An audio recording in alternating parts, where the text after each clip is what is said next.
First question, which one of the following has an optical isomer. देखो इसमें बोला गया ऑप्टिकल आइसोमर क्या है, जिसको पता है ठीक है, जिसको नहीं पता है उसके लिए मैं थोड़ा सा बता देता हूँ। इसका अगर डेफिनेशन लिखना चाहो तो लिख सकते हो। An optical isomer is a molecule that do not superimposable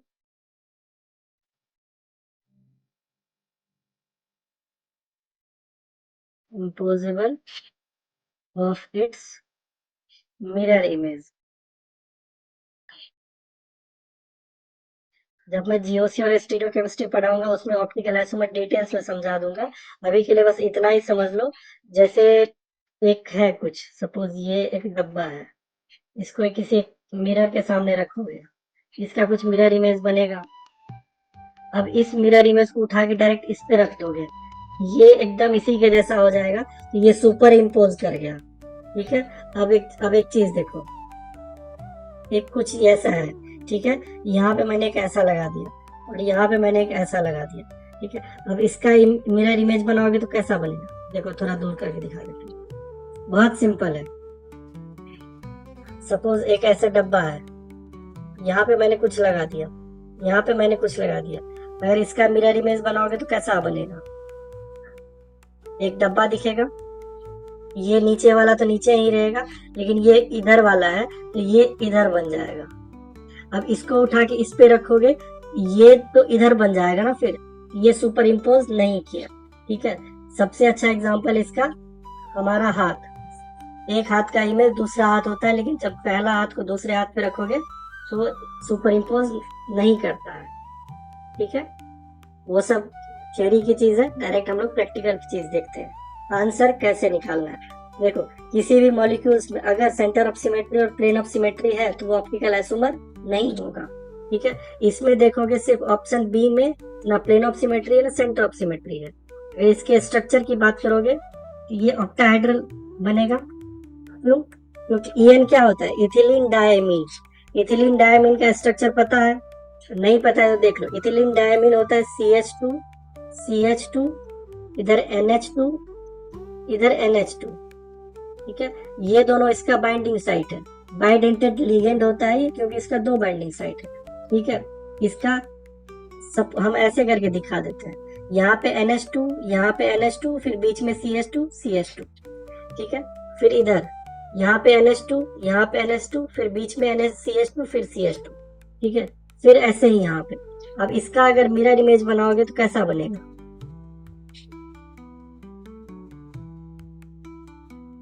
देखो बीच में CO, पहले ऑक्टाहेड्रल बना लो। अब देखो ये इधर है, इसका यहीं पे बन जाएगा, फिर एक इधर बन जाएगा, फिर एक इधर बन जाएगा। इसको उठा के इस पे रखोगे तो सुपर इम्पोज नहीं करेगा, इसीलिए हमारा ऑप्टिकल आइसोमर हो जाएगा। ठीक है। बाद बाकी और सारा चेक कर लेना, एक भी नहीं बनेगा। ठीक है। हमारा आंसर ऑप्शन बी ही हो जाएगा। Next, a solution containing 2.675 gram of COCl3 into 6 NH3, इसका मोलर मास दिया गया, is passed through a cation exchanger.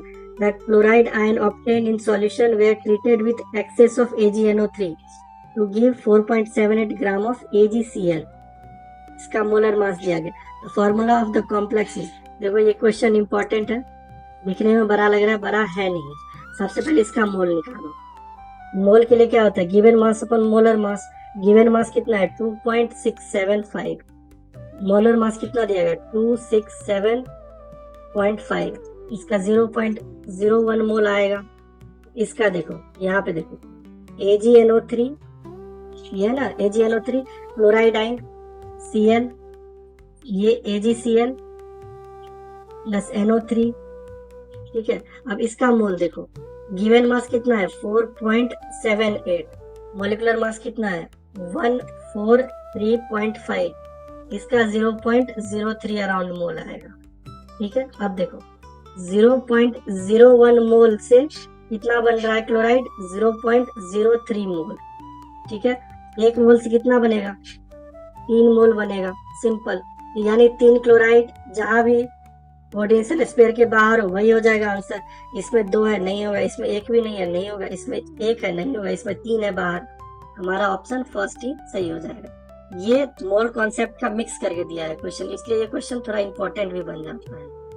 ठीक है, next, which one of the following complex has geometrical isomer. देखो ऑप्टिकल आइसोमर के लिए क्या बताए थे, मिरर इमेज बनाना है, वो सुपर इम्पोज करता है या नहीं करता है वो डेफिनेशन है, लेकिन अगर उसको निकालना हो तो उसमें देखो पीओएस प्रेजेंट है, अगर सीओएस प्रेजेंट है तो ऑप्टिकल आइसोमर नहीं है, दोनों में एक भी प्रेजेंट है तो भी ऑप्टिकल आइसोमर नहीं है। सपोज पीओएस नहीं है और सीओएस है तो भी नहीं होगा, सपोज पीओएस है और सीओएस नहीं है तो भी नहीं होगा। ऑप्टिकल आइसोमर के लिए पीओएस भी नहीं चाहिए, सीओएस भी नहीं चाहिए, तो वो हमारा ऑप्टिकल आइसोमर हो जाएगा। लेकिन ज्योमेट्रिकल आइसोमर में क्या होता है, दो टाइप का बनता है, एक सिस दूसरा ट्रांस। अब इसमें देखना कौन सा सिस बन रहा है कौन सा ट्रांस बन रहा है। देखो इसमें 5 लिगेंड है एक जैसा, मतलब ये है MA5B, इसको कैसे भी ओरिएंटेशन में बनाओ ये आइडेंटिकल ही बनेगा। ठीक है, ऑप्शन बी, इसको बाद में एक्सप्लेन करते, पहले ये देखो, इसमें देखो 4 NH3 लगा हुआ है और 2 EN मीन्स 4 कोऑर्डिनेट साइट।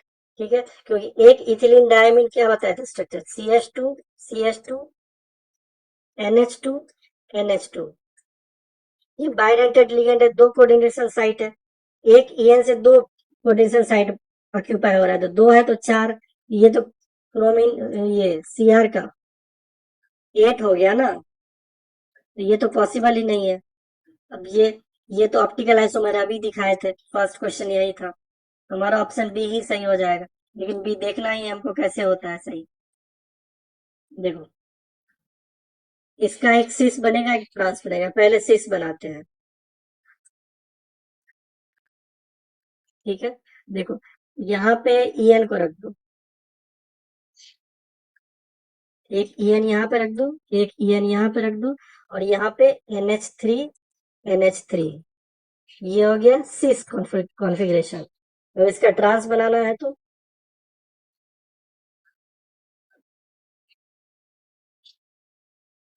इसका ट्रांस बनाना है तो यहाँ पे NH3 दे दो, यहाँ NH3, एक साइड ये हो गया एक साइड ये हो गया, ये हो गया trans.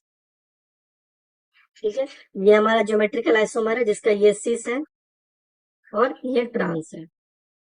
Next, square planar geometry shown by, क्योंकि स्क्वायर प्लेनर ज्योमेट्री ये टेट्राहेड्रल होता है, ये भी टेट्राहेड्रल होता है, ये भी टेट्राहेड्रल होता है, ये कंफ्यूज करने के लिए दिया गया।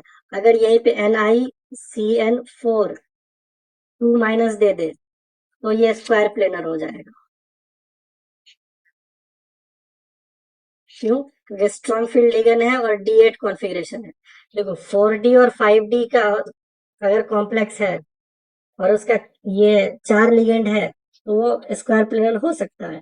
लेकिन अगर 3D में सिर्फ D8 और D7, इसका हमको कॉन्फ़िगरेशन चेक करना होता है और लिगेंड कौन सा स्ट्रॉन्ग फील्ड है या वीक फील्ड है वो हमको चेक करना होता है। अगर स्ट्रॉन्ग फील्ड है तो स्क्वायर प्लेनर बनेगा, अगर वीक फील्ड है तो स्क्वायर प्लेनर नहीं टेट्राहेड्रल बनेगा। ये हेलाइड है, हेलाइड बहुत ही वीक फील्ड लिगेंड है, ये टेट्राहेड्रल बनाएगा। ये भी टेट्राहेड्रल है, ये भी टेट्राहेड्रल, और ये देखो PT, ये किसका है, निकेल प्लेडियम प्लेटिनम, ये 5D का एलिमेंट है, तो 5D का ये स्क्वायर प्लेनर ही बनाएगा। ठीक है, square planar PT Cl NH3 NH3। ठीक है, ये होगा इसका स्ट्रक्चर। तो हमारा आंसर कौन सा हो जाएगा, ऑप्शन फर्स्ट ये। Next, which of the following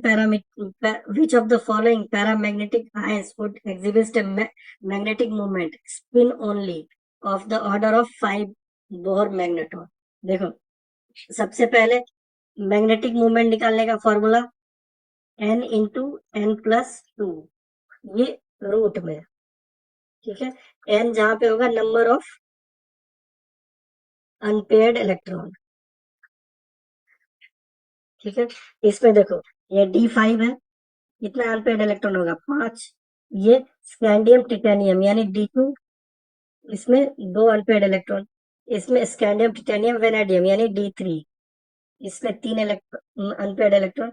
इसमें क्रोमियम D4, इसमें 4 अनपेड इलेक्ट्रॉन। हमारा यही आंसर हो जाएगा। बताओ कैसे? 4 इंटू 4 प्लस 2 कितना हो गया? 4 2 6, 6 चौके 24, रूट का 24, ये 4.98 आएगा, जो अराउंड हम लोग 5 मान के चलते हैं। ठीक है, हमारा आंसर यही हो जाएगा। इसका सबसे एक शॉर्ट मेथड है। देखो, अगर मैग्नेटिक मूवमेंट सपोज 7 दिया हो, उससे एक कम अनपेड इलेक्ट्रॉन वाला आंसर हो जाएगा।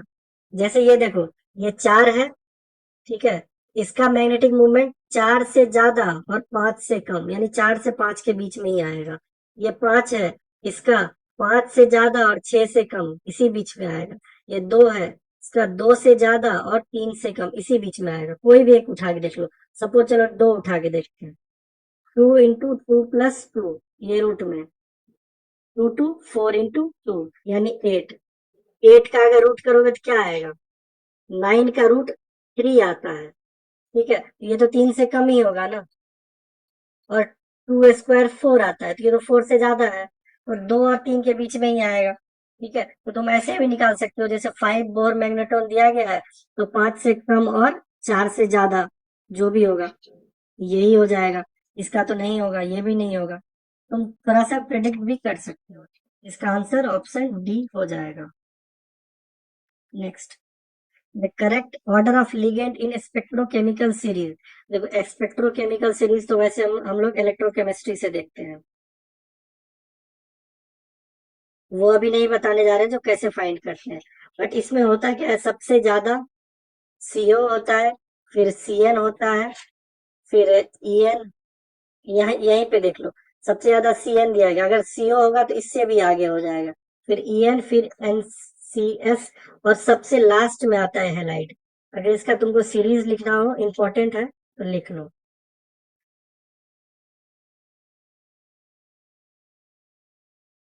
ठीक है, सबसे ज्यादा CO, फिर CN, फिर NO2 माइनस, फिर EN, फिर NH3, फिर NCS, फिर H2O, फिर EDTA 4 माइनस, फिर OH, उसके बाद आता है हेलाइड, यहाँ फ्लोरीन क्लोरीन ब्रोमीन आयोडीन। ठीक है, ये सीरीज याद रख सकते हो। वैसे सबसे ज्यादा COCN का होता है, सबसे कम हेलाइड का होता है, हेलाइड। ठीक है, हमारा ऑप्शन बी ही सही हो जाएगा। Next, the D electron configuration of Cr2 plus Mn2 plus Fe2 plus CO2 plus, यानी इसको D4, D5, D6 और D7 है। Which one of the following exhibits the lower paramagnetic behaviour. Lower paramagnetic मतलब सबसे कम जिसमें अनपेड इलेक्ट्रॉन होगा। D4 में कितना होता है अनपेड इलेक्ट्रॉन, वो देखो, 1 2 3 4, 1 2 3 4, ये D4 का हो गया। D5 का देखो, 1 2 3 4 5, ऐसे ही बना लेते, 1 2 3 4 5, इसमें अनपेड इलेक्ट्रॉन, इसमें अनपेड इलेक्ट्रॉन, इसमें 5 आया, इसमें 4 आया। ठीक है, अब D6 देखो, 1 2 3 4 5, 1 2 3 4 5, फिर एक 6, इसमें अनपेड इलेक्ट्रॉन 4। अब D7 देखो, 1 2 3 4 5, 1 2 3 4 5 6 7, इसमें अनपेड इलेक्ट्रॉन 3। जिसपे सबसे कम अनपेड इलेक्ट्रॉन होगा, मैग्नेटिक मूवमेंट सबसे कम उसी का होगा। तो 3 किसका है? D7 यानी कोबाल्ट। हमारा ऑप्शन ए सही हो जाएगा। देखो, मैग्नेटिक मूवमेंट का फॉर्मूला बता चुके हैं, N×N+2, ये रूट में है। N वैल्यू जितना कम होगा उतना पैरामैग्नेटिक यानी मैग्नेटिक मूवमेंट कम होगा। सिंपल सी बात है, इसमें तो कुछ है ही नहीं। इसका ऑप्शन फर्स्ट सही हो जाएगा। Next, the complex ion PtNO2 PyNH3 NH2OH will give, देखो ये किस टाइप का है, MAB ऐसे लिखो, मेटल है, ए टाइप का, बी टाइप का, सी टाइप का और डी टाइप का लिगेंड है। इसमें याद ही रख लो ये 3 आइसोमर बनाते हैं। 3 आइसोमर कौन सा, ज्योमेट्रिकल। एक शॉर्ट वीडियो बनाएंगे जिसपे हम लोग ये बता देंगे MABCD में कैसा होगा। सपोज MAABB आ गया तो उसमें कितना होगा, सपोज MAABBC आ गया तो कितना होगा। वो एक शॉर्ट वीडियो के थ्रू हम ये चैनल पे डाल देंगे, आप लोग देखते रहिएगा, ठीक है। इसमें फ्री आइसोमर हो जाएगा। अगर इसका स्ट्रक्चर देखना हो तो देख सकते हो, PT, इधर NH3, इधर NH2OH, इधर NO2, इधर EY, एक ये हो जाएगा। दूसरा PT, इधर आ जाएगा NO2, इधर आ जाएगा NH2OH, यहाँ पे PY और यहाँ पे NH3 आ जाएगा, ठीक है। इसमें क्या किया, पहले इस दोनों को ध्यान में रख के बनाए, ठीक है। उसके बाद इस दोनों को चेंज कर दिए, इसको सेम रखे, अब इसको चेंज कर देते हैं, ठीक है। PT NH3, इधर NH2OH, इधर NO2 डाल दो और इधर EY डाल, ठीक है। वैसे आप ये याद रख लोगे तो ज्यादा बेहतर होगा, क्योंकि एग्जाम उतना टाइम नहीं होता है जो बना बना के देखने का, ठीक है। तो इसको अभी हटा ही दो, ये तो जस्ट समझा रहे थे जो कैसे बनाया जाता है। अब एक एक करके बनाओ, अब देखो ये चेक करो, ये गलत है, ये सही है। इससे अच्छा है लर्न कर लो इसका कैसा होता है। और इसमें ज्यादा नहीं होता है, 5-6 टाइप का ही होता है। जैसे MABCD आ जाएगा, चारों लिगेंड अलग हो, फिर आएगा 2 लिगेंड अलग हो, 2 लिगेंड अलग हो, फिर आएगा 3 लिगेंड अलग हो, 3 लिगेंड अलग हो। मतलब ये 4 कोऑर्डिनेशन नंबर और 6 दोनों के लिए बन सकता है, 5 के लिए बनता है, लेकिन 5 के लिए उतना नहीं पूछते हैं, ठीक है। इसका आंसर 3 हो जाएगा। इसमें ABCD टाइप का लिगेंड है और ये मेटल है। Next, which of the following complex ions will exhibit optical isomer, देखो इसमें ऑप्टिकल आइसोमर पूछा गया है। फिर ethylene 1,2 di di diamine ethane ethane, ठीक है। हम लोग इसको बोलते हैं इथिलीन डायमीन। अब इसमें देखोगे, ये देखो पहले, ये NH3 NH3 Cl, इसमें सेंटर ऑफ सिमेट्री है नहीं है, चलो प्लेन ऑफ सिमेट्री है। सेंटर ऑफ सिमेट्री भी, इसको अगर 180 डिग्री पे रोटेट करोगे तो ये Cl यहाँ आ जाएगा, ये Cl यहाँ चला जाएगा, ये तो नहीं होगा, ठीक है। अब इसको देखो, कोबाल्ट 3, यानी इसका 4 बनेगा, इसका 2, तो यानी ऑक्टाहेड्रल बनेगा, ठीक है। एक EN यहाँ पे लगा दो, एक EN यहाँ पे लगा दो, एक Cl यहाँ, एक Cl यहाँ। अब इसका एक मिरर इमेज भी बना लो। इसका मिरर इमेज कैसे बनेगा, यहाँ पे Cl आ जाएगा, यहाँ पे Cl, फिर यहाँ यहाँ, यहाँ पे EN आएगा, फिर एक यहाँ, फिर एक यहाँ, यहाँ पे EN आएगा। देखो ये इधर बना, ठीक है, ये इधर बना और ये इधर बना है, ठीक है। अब इसको उठा के इस पे रखोगे तो ये Cl तो यहाँ आ जाएगा, तो सुपर इम्पोज तो किया नहीं, तो यही हमारा ऑप्टिकल आइसोमर हो जाएगा, ठीक है। उसी तरह इसमें भी देख लेना, इसमें भी देख लेना, किसी में भी नहीं बन रहा है, ऑप्शन बी में ही बनेगा, ठीक है। इसमें भी प्लेन ऑफ सिमेट्री पास करेगा और इसमें भी प्लेन ऑफ सिमेट्री पास करेगा। सपोज एक का एग्जांपल दिखा देते हैं हम, फोर्थ का, ये 2 EN है, कुछ इस तरह आएगा, यहाँ पे EN और यहाँ पे EN, यहाँ बीच से एक प्लेन पास कर दो तो इसको ये चमक जाएगा, प्लेन ऑफ सिमेट्री तो है ही नहीं, ठीक है। हमारा ये आंसर भी नहीं होगा, हमारा ऑप्शन बी ही सही हो जाएगा। Next, which among the following will be named as dibromo bis ethylene diamine chromium 3 bromide. देखो नोमेनक्लेचर बहुत ही ज्यादा इजी होता है, इसमें हर एक चीज तुमको दिया रहेगा। देखो डाई ब्रोमाइड मीन्स दो बी आर जो है वो कोऑर्डिनेशन स्फीयर के अंदर होगा। इसमें है नहीं है, इसमें है हाँ है। इसमें कोऑर्डिनेशन स्फीयर के अंदर 4 है तो डाई तो होगा नहीं, टेट्रा ब्रोमो होना चाहिए। यहाँ पे 2 है, चलो ठीक है। हमारा ऑप्शन ए और ऑप्शन सी तो निकल गया।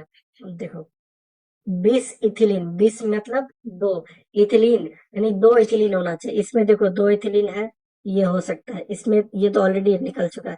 इसमें 1 इथिलीन है तो ये तो हट गया, फिर ऑप्शन बी हमारा सही हो जाएगा। आगे पढ़ने की भी जरूरत नहीं है, फिर भी बता देते हैं। देखो डाई ब्रोमो मीन्स ये कोऑर्डिनेशन स्फीयर के अंदर होना चाहिए। 20 इथिलीन डायमीन यानी 2 इथिलीन कोऑर्डिनेशन स्फीयर के अंदर होना चाहिए। उसके बाद क्रोमियम 3 यानी ये ऑक्सीडेशन स्टेट है, ठीक है। और ब्रोमाइड यानी एक ब्रोमाइड बी आर माइनस बाहर होना चाहिए। सारा कंडीशन यही फुलफिल कर रहा है, तुम्हारा ऑप्शन बी सही हो जाएगा। ठीक है, आज 10 क्वेश्चन ही रखते हैं, मिलते हैं नेक्स्ट लेक्चर में। Thank you.